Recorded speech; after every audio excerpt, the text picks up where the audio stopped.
Hello, my mentees. Welcome to Teague's Roundtable. I'm Sharice Teague, the mentor that you chose, right? Most schools, they give you a mentor. You don't know if you mesh well. And number one, they talk too long. But over here, we're getting straight to the point.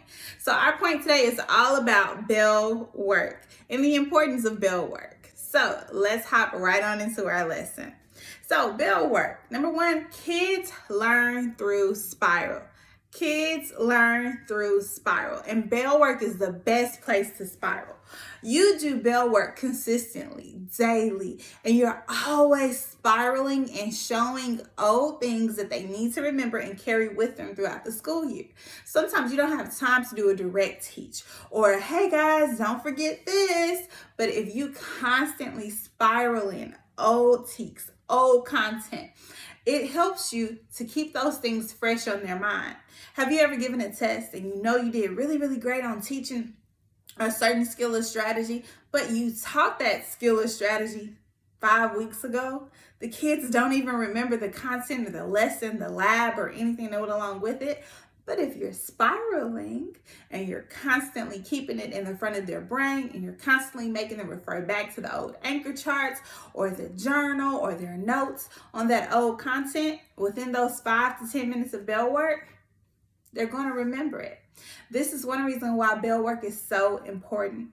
It's a review. And it's also a great way to pull in old teaks from the prior grade level, especially at the beginning of the school year. So using a tool like Lead Forward, especially if you're in the state of Texas, that's Lead, L-E-A-D, the number 4, then Ward. Can't say that correctly.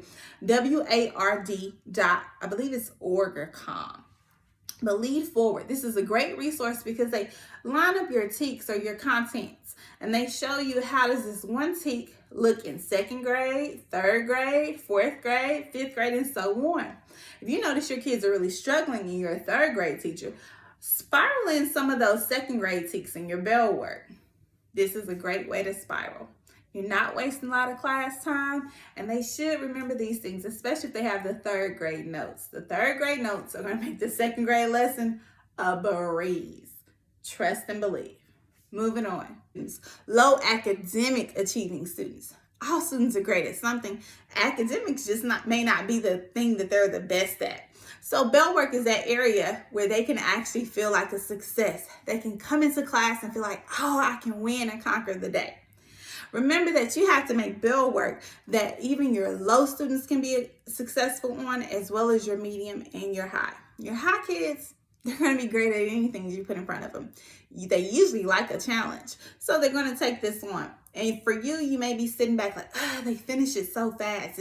It's too easy for them. High kids are high kids. A lot of things are going to be easy for them. Still make them complete it, but let them know that after they're done completing it correctly without rushing, doing the same steps as everyone else, they can move on. Do not hold them back. They can move on to either what's next on your agenda or to some extended or extension of learning activity. Do not hold them back. But the low kids need to have the opportunity to feel successful. Imagine going into class in the first 5 to 10 minutes, you're already a not successful or academically achieving student.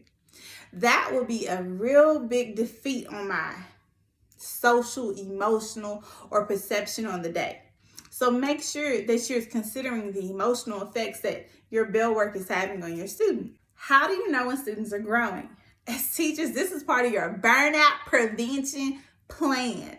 A lot of us do not like teaching somewhere around spring break because we don't even know if we're being effective. We're like, man, I don't know why I came to school today. I don't know why I came to work today. I didn't help these kids, but you did help these kids. So this is where bell work comes in, especially if you're doing exactly what I'm saying. If you're spiraling those old teaks, the teaks that they were kind of shaky on when you first taught it. You gave them a whole week of really great content. They were still a little iffy. But when you get to week number 13, and you're looking at what they used to suck at, all of a sudden they're like mastering. That's when you as a teacher say, okay, it's clicking. So bell work is not just for them, the student, but it's also for you, the teacher. And this is who I'm for. I'm here for you, the teacher, because if you protect your mental health and know what you're doing, you're automatically going to take care of the kids. Bell work is not just for the student, but it's also for you to see that you are effective, to see that you are a great teacher, to see what works, and to give you enough chance or enough time and opportunity to tweak some things for those low achieving students. The first two strategies that you taught worked for your high and medium kids, but those low kids, whew, you needed an extra week with them. You need a little bit more time to give them a different tool. Well, by spiraling, you're doing that, because as you're walking around grading, we haven't got to that part yet. Let's talk about, when do you grade your bell work? You grade your bell work as they're completing it. As they're completing it. Save yourself some time. Do not stress yourself out as a teacher. The best thing for you to do is to pick no more than 2 to 5 things to check as you're walking around. I love for bell work to be completed either in a folder or in a composition journal. And as you're walking by as a teacher, you're looking for 2 to 5 things on the paper. Your eyes need to quickly shoot to these things, give it a check, and go. So if a student is working on something, trying to look for an example. So they're working on this. They've written 2 things down that's correct. You give them the 2 checks, and they're like, well, I wrote that one. You can easily circle it and say, hey, go back and revisit that one. I'll grade that one tomorrow. This is your chance to fix it. But because you're walking around the room each day, the student doesn't panic, because they know, hey, Miss Teague, she does walk around the room each day. And when she comes by quickly tomorrow to check, I'm going to flip through that journal. I'm going to show her the one she circled so that she can give me a check. At the top of that page, when you see 3 checks, whoop, they get 1 check on that page. How many pieces of bell work should they do each day? Each day, they should be doing a piece of bell work each and every day.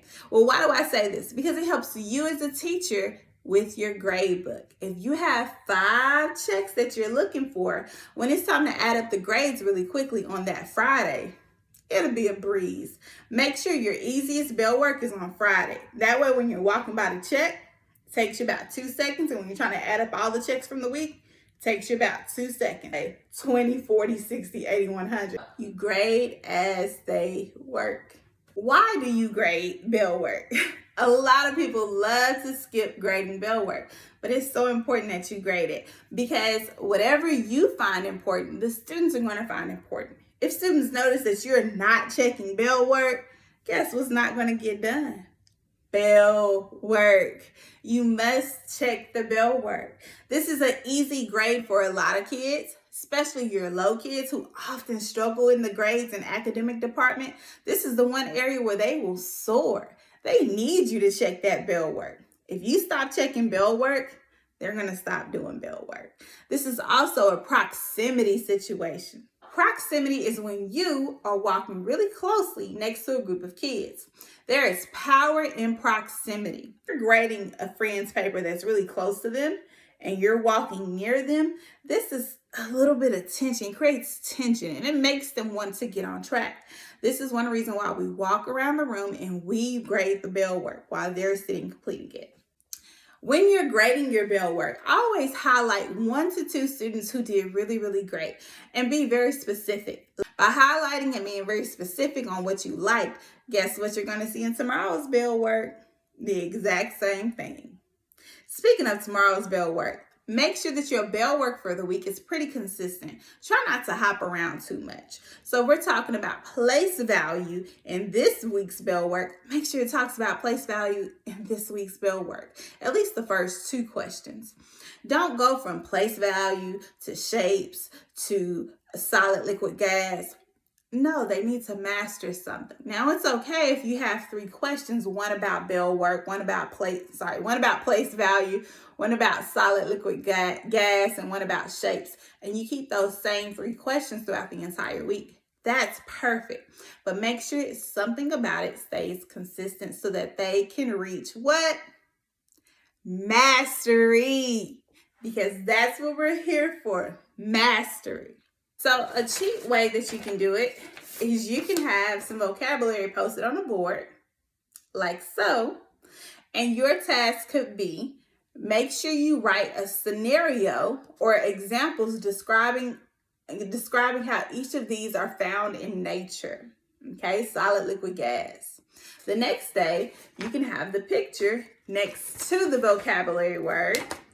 And you can say, using these vocabulary words, describe the image. The next one is just a simple worksheet. 5 problems, sit it on their table with a pencil. That way when they come in, put the pencil on top. When they come in, they see their pencil and their paper and they get started. I usually love to do this method whenever I have a sub.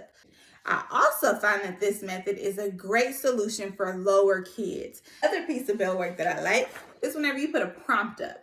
And yes, I'm not sure if I spelled glaciers right. I haven't had time to check, but that's the cool part. Kids will love to correct me. I love to do prompts, but I love to get something that's quantifiable. Put something that's quantifiable inside of the prompt, like 2. That way, as you're walking by grading these paragraphs and sometimes even page-long essays or even once in as long essays, you'll be looking for 2. And you will quickly say, point to your first example, check. Point to your second example, check. You're done, move on, let them finish their story. All right, so we said I was gonna keep it short and sweet. I hope you enjoyed this video. I hope you learned from this video. If you got anything out of this video, please make sure that you heart, subscribe, and share with at least 2 people who you know could benefit from this. Share it on your page if you liked it and tag me in it and tell me why you liked it. All right, Teague's Roundtable, I love you. Go be great.